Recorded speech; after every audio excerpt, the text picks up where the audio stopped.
Well, let's start with most people at this stage, and if they listen to our first podcast, know you want to be in the market, right?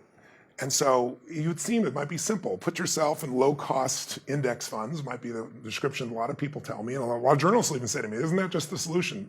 And I'd say, yeah, that's part of the solution, but let's look at reality. Reality is that most individuals are putting their money in the market. They're usually doing it through a mutual fund. And if you look at, Dalbar did a great research study. They said 30-year study from 1985 to 2015, and they said, what did the S&P 500 do? That's easy to calculate, 10.28%. So you're doubling your money about every 7 years. With that kind of compounding, that's how people become wealthy. That's how they get financially free. The only problem is they fortunately figured out what the average investor actually made, and they didn't make the 10.28.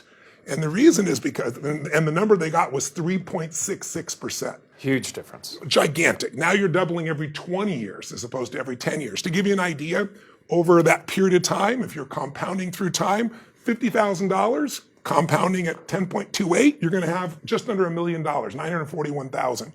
3.66%, you're going to have $146,000, not $1 million. It's mind-boggling what happens. So why the discrepancy between what the market offered and what the average investor got? The answer to that is two things: fees and fears, right? We've talked a little about fears in the last podcast, so if you haven't watched it, I hope you will. But we're going to talk about fees here because fees can destroy your financial future. You can do everything right. You can make all the right investments, be all in the right piece, and you got your financial boat moving towards, your ultimate goal, and you got not a hole in your boat, you got half the boat missing if the fees are too high.